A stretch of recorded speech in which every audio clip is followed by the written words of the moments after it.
Welcome back to the Touchline Talk Show. It is now time to discuss one of my favorite competitions in all of soccer, one that does not get the love it deserves. I'm going to talk about that here in a minute, but we had U.S. Open Cup action midweek here. This is when the MLS team started coming in, third round of the competition. It was so awesome to have this thing back in its full force. COVID really threw a wrench into all of this, and this was kind of the part of the U.S. soccer landscape, the MLS schedule, that paid the price for all the sacrifices that had to be made to just get games done and get that revenue in as everybody was trying to figure out how to balance all the COVID stuff. So it's just absolutely fantastic to have this thing back. And we're reminded of that in Tuesday night's games. I mean, yes, we usually get 8 upset or 2. We got 4. And all different, all interesting for different reasons.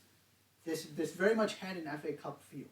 And the other part of this, and the reason I really adore this competition is, yes, it has sort of the beauty and the underdog and everybody has a chance of the FA Cup or domestic cups. That's how they work.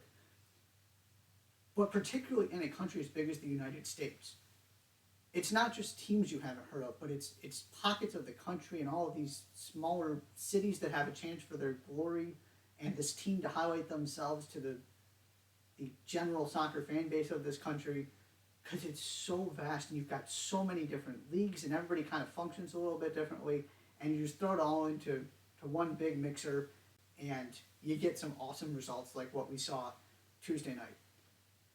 So I'm going to highlight just the major upsets and sort of a general recap of who went through. But Detroit City FC get to host Columbus Crew.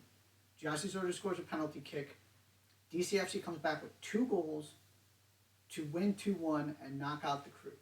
If you haven't heard of Detroit City FC, here's a little bit of background information, because this is an incredible development and progression over the past couple years. This is the team in Detroit, a city that, of course, is one of the bigger ones in the country. Dan Gilbert tried to get an MLS thing going. It never really happened. And until this year, Detroit City FC was not part of even the United Soccer League. We're talking below the 3rd tier. They were just a small team who has this amazing fan base, all kinds of support, because this is Detroit's team. And they were just always at those lower levels, and so they didn't get the national attention. To put this in perspective, when I was in college 4 or 5 years ago, I had a friend from high school who was playing college soccer and got asked to go be DCFC's goalie for a couple games.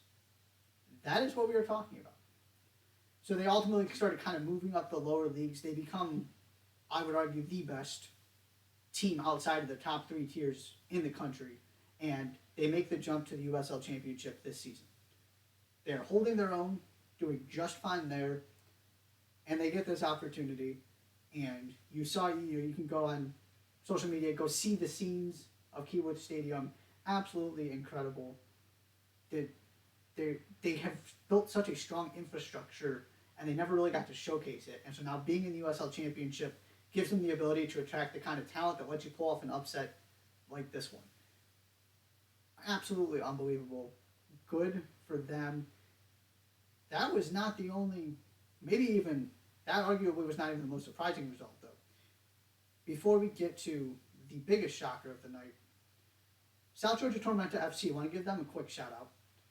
USL League 1, 3rd tier. They beat Birmingham Legion of the USL Championship on the road, 2nd win over a USL Championship team. So they have 2 wins over teams from the tier above them to stay alive in this competition. And then we have what Union Omaha did. USL League 1, stand up. You got what South Georgia Tormenta is doing.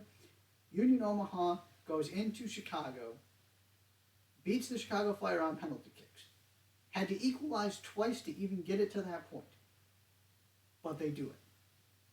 So the Chicago Fire, Columbus Crew, both out from the MLS side. And then the other upset we had,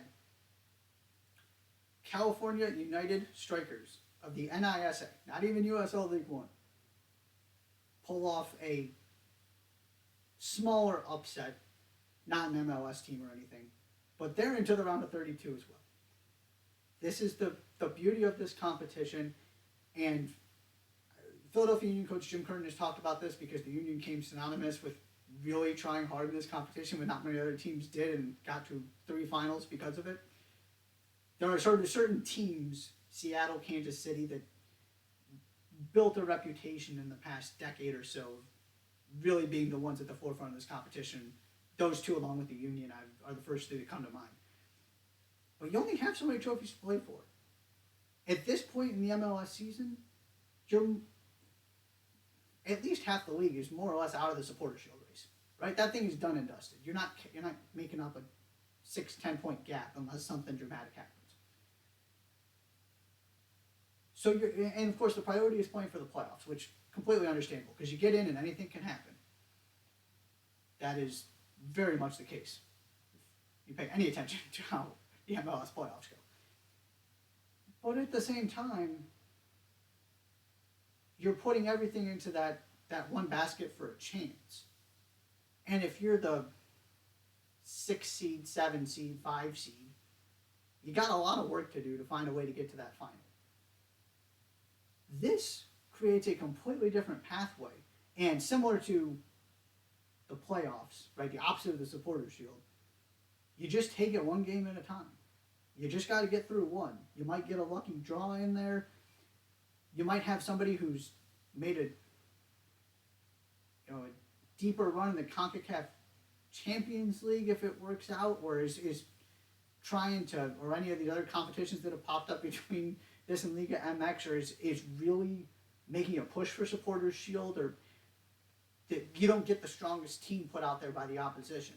And of course, everybody's resting guys at this point. But when you get a round or 2 more in, it's just disappointing to me that it feels like there are at least half of MLS doesn't really prioritize this. It should have the same feel as winning an FA Cup, what Leicester did last season. It should be a massive accomplishment because you don't have all these other things to compete for in terms of domestic trophies. You're trying to win the regular season, you're trying to, of course, win the MLS Cup, and this is it. And it's just a spectacular competition. It allows you to learn about all of these different teams, so be sure to pay attention. And Wednesday night, we've got some more interesting games going on. It's always awesome when the MLS teams have to go play places. So you got the New York Red Bulls, Charlotte FC, Minnesota United, Austin FC, all on the road. All on the road. Playing local teams, mostly USL Championship. Chance to introduce yourself to new players. I will always go to bat for this competition. Tuesday night proved me why, and I'm sure Wednesday's results will do the same. It's happening as we're recording this. So don't know what is happening in those yet. But be sure to look out for those, find those results, and pay attention to this thing because it is a special competition. And after the last couple of years, it is just fantastic to have it back in full force.